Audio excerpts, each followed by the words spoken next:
Pouzard, bonjour. Bonjour. Comment allez-vous? Très très. Bon, encore une fois, je tenais à vous remercier et vous souligner à quel point nous sommes heureux de vous recevoir pour notre premier épisode de la saison. Nous allons évoquer votre contexte, vos enjeux en tant que directrice des ressources humaines d'EDF SEI et par la même occasion, découvrir EDF Système énergétique insulaire, cette direction ô combien importante pour nos concitoyens ultramarins et corses. Mais avant tout cela, et pour nos auditeurs, pourriez-vous, s'il vous plaît, vous présenter? Très bien, bonjour, je suis ravie aussi d'être avec vous aujourd'hui. Donc je suis rentrée dans le groupe EDF il y a une vingtaine d'années en tant que juriste. J'ai un long passé de juriste en fait. Et le groupe EDF a ceci de chouette, c'est qu'il nous permet de varier les plaisirs, de bouger, etc. Donc j'ai pu travailler à EDF, j'ai pu travailler à Enedis, à GRDS, en métropole, dans les DOM, à bouger un peu. Et puis je suis rentrée dans le monde RH il y a environ 7 ans, à Enedis, qui est une filiale d'EDF. Et j'étais en charge de la stratégie sociale. Ça veut dire que je m'occupais des politiques sociales, de la diversité, de l'appui réglementaire. C'est comme ça que j'ai commencé à connaître le monde RH. Et je suis depuis à peu près un an DRH maintenant de SEI. D'accord, donc un passé évidemment dans le groupe. Et pour revenir un tout petit peu sur l'expérience chez Enedis, donc là, les relations sociales au cœur de votre action, c'est bien cela?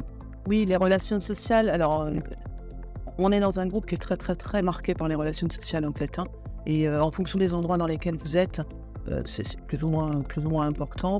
À Enedis, de fait, on a des partenaires sociaux qui font qu'on y passe beaucoup de temps. Donc c'était en effet au cœur du sujet, mais pas que. C'est-à-dire qu'on travaille aussi sur les politiques sociales, alors que ce soit une rémunération, que ce soit politique en faveur de l'égalité homme-femme, etc. Et dans mon service, on s'occupait aussi de tout l'appui juridique et réglementaire, parce que Enedis, c'est une entreprise de 37 000 salariés, donc des sujets, on en a. Évidemment. Alors, on va donc parler d'EDF Système énergétique insulaire. Présentez-nous un peu cette direction, ses missions, le nombre de collaborateurs qui y travaillent, ses implantations, parce que, évidemment, c'est crucial quand on parle d'insularité. Donc SEI, c'est une direction qui regroupe les territoires ultramarins, donc Martinique, Guadeloupe, Guyane, Saint-Pierre-et-Miquelon, La Réunion, et puis la Corse. Alors pourquoi cette direction a été créée? Parce qu'au moment où l'ouverture des marchés est apparue, donc il y a eu des modes de régulation que je ne vais pas développer ici, mais qui ont fait qu'en fait les systèmes non interconnectés au réseau électrique métropolitain ont bénéficié d'un mode de compensation des surcoûts particuliers, ce qui fait qu'il y a une direction qui s'est créée. Et alors qu'en métropole, des filiales se sont créées pour assurer l'indépendance notamment des réseaux face aux producteurs ou aux fournisseurs, en Outre-mer et en Corse, on est resté un peu dans l'ancien monde, si bien qu'on a en fait des mini-EDF sur chaque territoire qui comprennent toutes les activités depuis la production d'électricité jusqu'à la vente de l'électricité. Ça n'existe plus ailleurs dans le groupe. C'est une des grandes richesses de cette direction-là. Et puis donc, comme je vous l'ai dit, implanté un peu partout dans le monde. Donc avec chaque territoire a ses particularités, a sa culture. On est sur des unités pas très grosses qui sont entre Saint-Pierre-et-Miquelon, c'est 50 salariés, mais après on oscille entre 500 et 800 salariés. Et donc ce sont forcément des activités, un territoire très riche. On a en tout 3000 salariés. Donc 3000 salariés, et si je résume un peu les choses, un condensé de ce que peut être EDF dans la diversité de ses métiers, le tout avec des implantations qui sont très particulières puisque insulaires. C'est ça. Et donc à l'exception de la Guyane qui n'est pas tout à fait une île, ce n'est carrément pas une île même, mais qui a en tout cas un système évidemment pas non interconnecté ni avec la France, ni même avec ses voisins qui sont dessus. On y reviendra, donc certainement des enjeux de transformation et d'accompagnement des équipes locales assez importants. Alors, les enjeux business de cette direction, comment est-ce que vous pourriez les résumer? Alors, à l'heure actuelle, on a 2 catégories, hein, c'est vraiment très, très schématique. On a la transition énergétique. Alors, ça existe aussi en métropole, si ce n'est que là-bas, sur ces territoires-là, on a beaucoup de territoires qui visent l'indépendance énergétique. Donc, ce sont des problématiques un petit peu différentes. Donc, c'est faire face aux énergies renouvelables, donc aux producteurs qui injectent sur le réseau, et c'est faire face à la hausse des raccordements. Des sujets qu'on a en métropole, type véhicules électriques. Et puis, on a une deuxième catégorie d'enjeux qui est de renouveler nos installations existantes.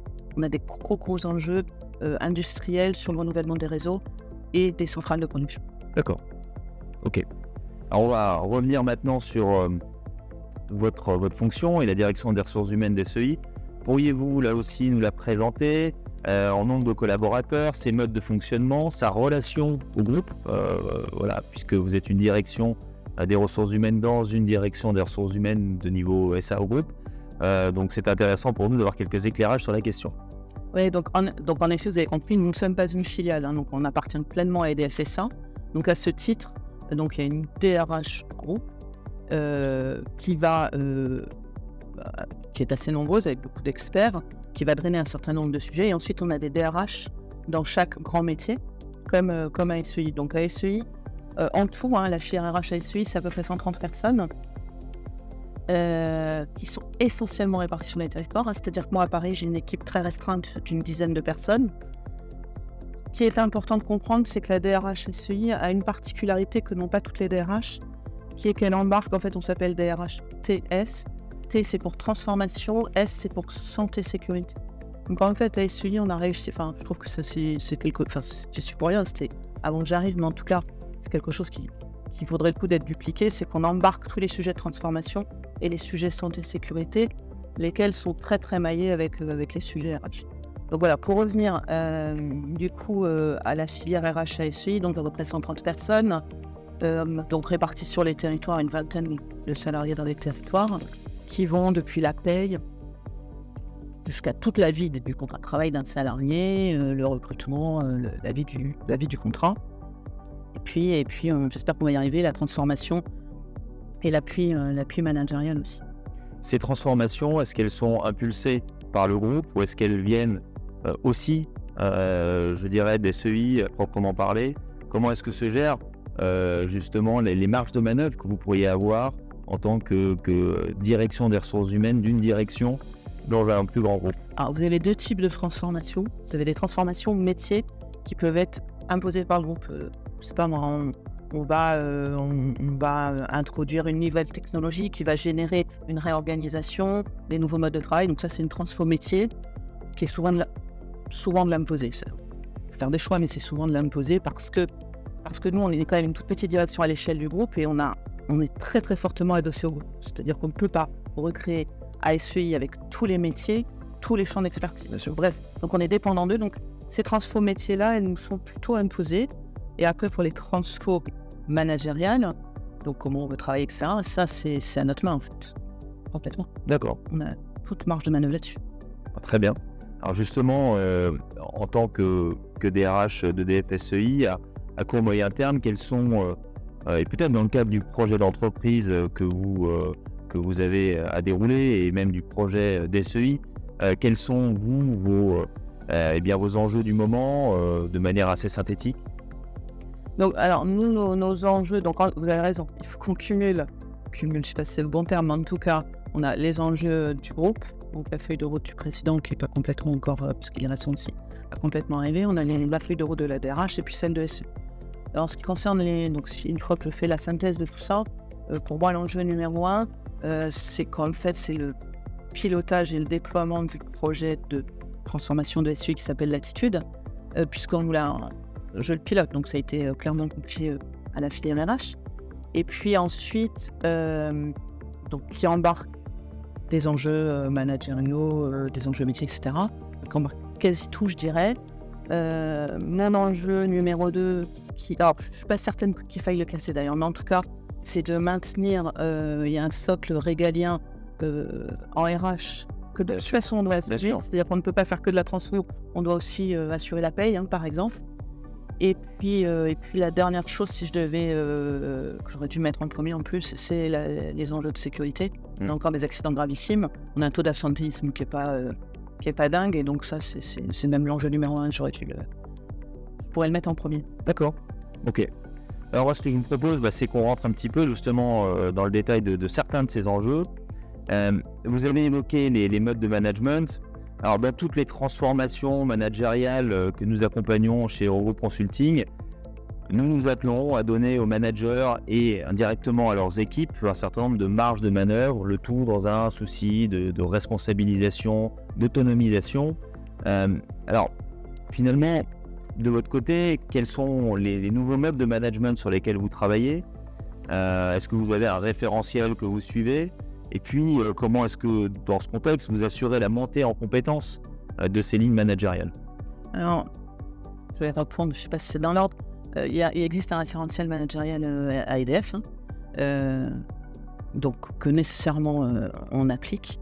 Mais une fois que j'ai dit ça, avant de parler des nouveaux modes de management, il y a déjà assuré, c'est un peu comme en matière RH, assurer le socle. C'est-à-dire qu'avant de parler de nouveaux modes, assurons-nous que nos salariés sont bien à l'aise avec le management, ce qui n'est pas forcément le cas SEI, pour une raison assez simple, c'est qu'on est sur des écosystèmes très clos. Et donc vous avez, si je force le trait, des managers qui se retrouvent à manager finalement des gens avec lesquels ils étaient à l'école, ou des gens qui étaient juste leurs collègues pendant des années. Et tout ça pour dire que déjà, on a un gros enjeu à redonner des leviers aux managers et expliquer aussi aux salariés ce qu'est un manager, je pense, pour qu'ils puissent manager. Donc les fondamentaux, quoi. Les fondamentaux, ouais. Voilà, les fondamentaux. Et ensuite, les nouveaux modes de management, alors ça, je pense qu'on pourrait disserter pendant longtemps pour savoir de quoi on parle. Moi, je ne saurais pas vous répondre comme ça, ce que sont les nouveaux modes de management. Ce que j'observe juste, alors on a mis en place, à la sortie de la crise Covid, dans le groupe EDF, des accords qui visaient à répondre aux besoins de plus d'autonomie des salariés, de responsabilisation, etc. Donc ça, c'est une démarche qui a été faite dans tout le groupe, dont le télétravail est une des modalités. Et on sent que, ma perception, c'est que ça retombe un peu, et qu'à SUI, c'est loin, il n'y a pas les mêmes attentes, et que je ne suis pas certaine que c'est vraiment pris en profondeur. Et donc maintenant, pour répondre à votre question, sur quelle modalité managériale un peu nouvelle j'aimerais qu'on travaille, c'est en effet, c'est évident, enfin c'est basique, c'est de permettre aux salariés d'avoir plus d'autonomie, c'est déjà de permettre à chaque manager de faire son boulot de manager. Donc c'est peut-être de l'alléger d'un certain nombre de contraintes qu'on a pu lui imposer, et d'avoir des modes de management plus participatifs. Si j'ai un souhait, et c'est celui qu'on vise dans notre projet Latitude, c'est que les salariés puissent être acteurs plus que de suivre ce que dit le manager. Et le fait d'ouvrir un temps utile pour le manager, est-ce que c'est un sujet, c'est-à-dire le décharger d'un certain nombre de tâches qui aujourd'hui sont chronophages?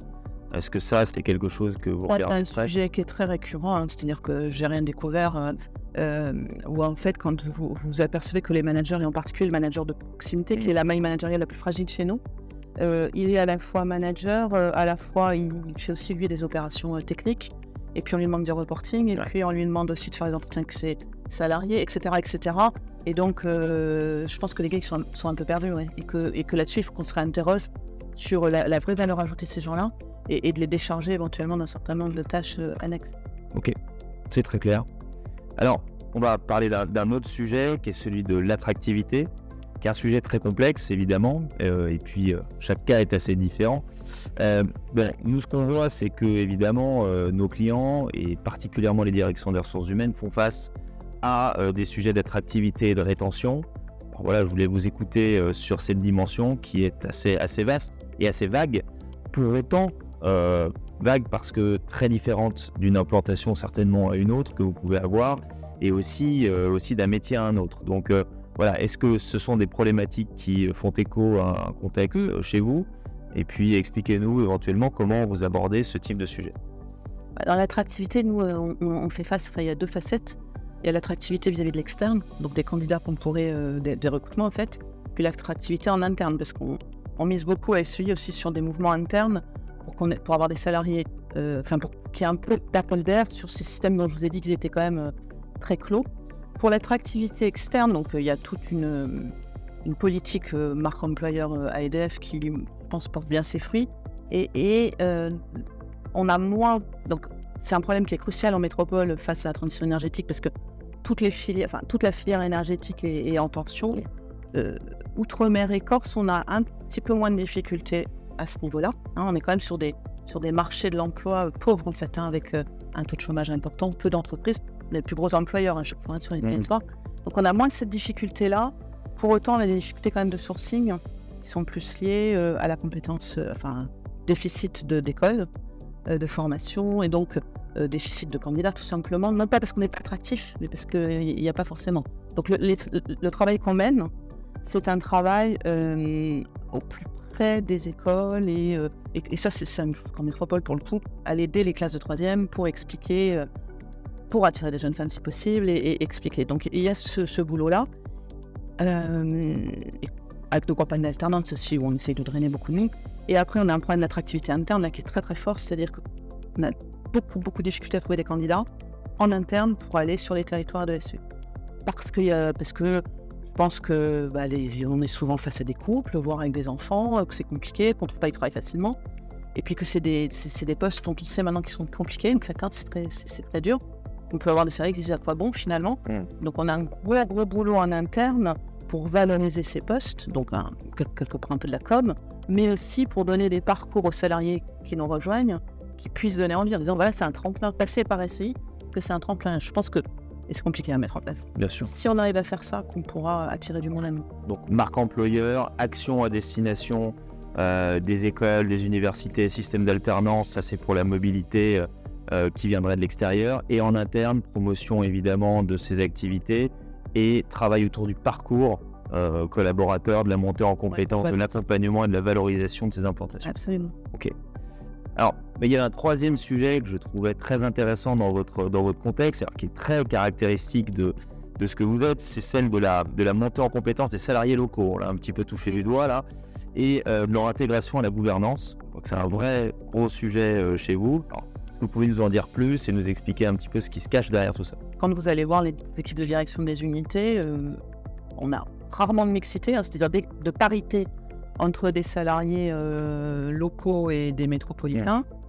Au mieux, on a quelques locaux. Et donc, on s'aperçoit qu'on a de grosses difficultés parce que tous les directeurs qui sont succédés, leur souhait, c'est de faire monter des personnes locales. Enfin, je veux dire, tout le monde est d'accord avec ça et pour autant, on n'y arrive pas. Donc là, on travaille, en fait, on se dit qu'il faut pareil prendre le problème à sa source.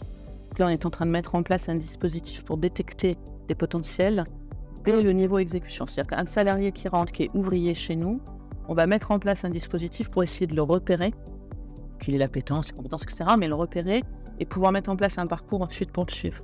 Donc, ce qu'on va essayer de faire, c'est de travailler sur les parcours en les fléchant et en mettant un maximum de moyens pour permettre à ces gens-là de grandir avec des difficultés souvent, parce qu'à EDF, on a une grosse culture de la mobilité. Et sur ces territoires-là, moi, je peux comprendre que des salariés ne puissent pas et pas envie de sortir. Pour autant, il faut qu'on pense. C'est-à-dire que l'ouverture, il va falloir qu'on l'amène autrement qu'avec une mobilité géographique en l'occurrence. Donc, c'est tous ces dispositifs-là sur lesquels on est en train de travailler pour quand même permettre à nos salariés de grandir tout en restant sur leur unité d'origine.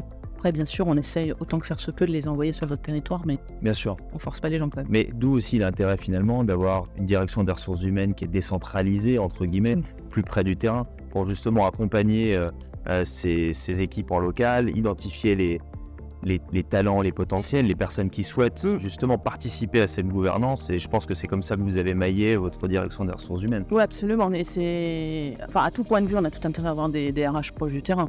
Parce que c'est là que ça se passe quelque part. Et nous, on est là plutôt en appui, en support, en conseil, éventuellement en contrôle, ça. Mais en effet, c'est beaucoup plus important qu'ils soient sur place. Ok. Alors, on arrive à la fin de cet échange, mais rassurez-vous, j'ai quelques petites questions pour, je dirais, ouvrir les débats et puis avoir votre retour sur déjà ce qui fait, selon vous, de votre expérience, déjà une transfo réussie. Comment ça marche? Comment est-ce qu'on mène un projet avec les transformations que vous avez pu vivre de manière, je dirais, réussie, et comment on s'assure justement de la pérennité de ce dernier? Alors, la plus grosse transformation que j'ai vécue, je suis en train de la vivre en fait à vos côtés, puisque on a commencé le projet Latitude en janvier, là, en fait, on l'a lancé. Donc je suis pas sûre d'avoir tout le recul nécessaire. Pour autant, je peux vous dire ce que je pressens.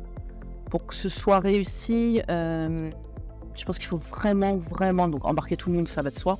Et donc vraiment embarquer toute la ligne managériale. Ça, c'est un truc que j'ai appris en marchant. Donc ça, c'est la première chose, c'est que toute la ligne managériale soit engagée, soit convaincue et s'entraînera. Latitude, c'est votre projet d'entreprise, d'SEI ou d'organisation? SEI, en fait, c'est le projet stratégique de SEI qui a cette particularité que le directeur de SEI nous a dit, moi je sais à peu près nos orientations stratégiques, je les ai.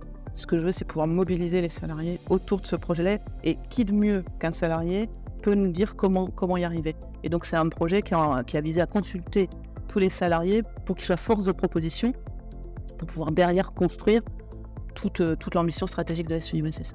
En tout cas, on est très heureux de le réaliser à vos côtés. Alors, autre question, une anecdote qui vous aurait particulièrement marqué dans votre parcours de directrice des ressources humaines? Donc, une anecdote qui m'a particulièrement marquée depuis que je suis à la SEI, alors c'est vraiment une petite anecdote, j'essaye de me déplacer autant que je peux et de parler avec les salariés, en fait, c'est ce qui me nourrit. Et je demande toujours à la hiérarchie de pas être présente. C'est bien que les salariés, au début, ils sont pas super à l'aise, en fait. C'est pas très confortable pour eux. J'essaie de les mettre à l'aise. Bref, on discute. En général, ça se passe plutôt bien. J'en ai un une fois qui m'a dit c'est dingue, merci, hein, c'est dingue, vous parlez comme nous. Et j'ai dit, comment ça, je parle comme vous? Il dit, bah oui, d'habitude, les gens qui viennent de Paris, ils parlent pas vraiment comme nous, on comprend pas très bien, etc. Et cette anecdote, alors d'une part, j'étais fière, parce que j'avais réussi mon truc, et d'autre part, pour moi, c'est très, très révélateur des écueils, des choses qu'on doit vraiment, sur lesquelles on doit être vigilant. Toutes les différences qu'il peut y avoir entre Paris et les régions, alors surtout sur des territoires comme les nôtres, où il y a des différences culturelles, historiques, voilà, et toute la vigilance qu'on doit avoir autour de ça. Bien sûr. Pour conclure, le matin, quand vous vous levez, qu'est-ce qui vous motive dans votre parcours de DRH? Ce qui me motive le matin, c'est quand je sais que j'aurai une journée très remplie, sans beaucoup d'activités, et que je sais surtout que j'aurai non pas des réunions à babasser, mais des choses qui seront utiles pour les salariés, pour le terrain, parce que c'est vraiment ça qui me motive au quotidien. Eh bien écoutez, Gaëlle Mozart, merci. Merci à vous. Témoignage très inspirant. Merci.